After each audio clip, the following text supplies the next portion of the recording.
Kadapa corporation 9 సంవత్సరాల నుంచి ఒక వ్యక్తి మేయర్, ఒక వ్యక్తి ఎమ్మెల్యే, కర్ణాటక దమనకులు ఇద్దరు. ఏమంటారు వాళ్ళిద్దరిని? కర్ణాటక దమనకులు. ఒకరి తమ్ముడేమో ఇంటి మీదకి వస్తా, నీ ఇంటి మీదకి వస్తా, ఒరే శ్రీనివాస్ రెడ్డి ద్వారకానగర్కి వస్తా అని ఒకడు మాట్లాడినాడు. ఇంకొక వ్యక్తి ఒక మహిళకు కుర్చీ వేయలే, మహిళని చూడకుండా ఒక సులభానందాన్ని పొందినాడు కార్పొరేషన్ మీటింగ్లో కుర్చీ వేయకుండా. మరి వాళ్ళిద్దరి పరిస్థితి ఏందో ఈరోజు. దొరికినాడు దొంగ, దొంగతనం చేసినాడు. దొంగతనానికి ఈరోజు శిక్ష అనుభవిస్తా ఉన్నాడు.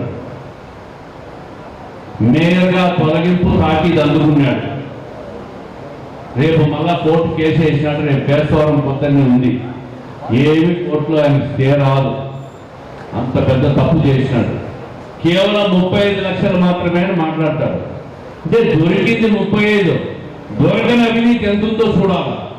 అందుకే చెప్తున్నా, ఈ కార్పొరేషన్లో గత 4 సంవత్సరాలు జరిగిన స్టాండింగ్ కమిటీలో జరిగిన ప్రతి అవినీతి చట్ట వ్యతిరేక కార్యక్రమాలకు అన్నిటికీ కూడా ఒక స్పెషల్ ఇన్వెస్టిగేషన్ టీం వేయమని చెప్పి ప్రభుత్వాన్ని కోరుతాం.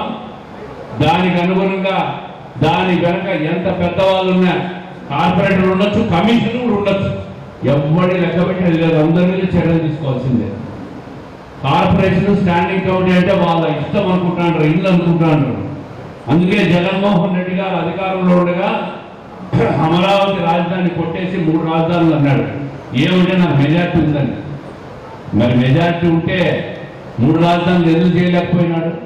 ఏ మనిషి అయినా రాజ్యాంగానికి కట్టుబడి ఎన్నికైన తర్వాత చట్టానికి రాజ్యాంగానికి లోబడి పనిచేయాలి తప్ప మెజారిటీ ఉందని చెప్పి ఏది పడితే అది చేస్తే ఇట్లే ఉంటారు. అందుకే కార్పొరేషన్లో జరిగిన అవినీతిని అంతా వెలికి తీసి చట్ట ప్రకారం 100% చర్యలు తీసుకొని తీరుతాం. దీంట్లో వెనకడిగేసే ప్రసక్తే లేదు.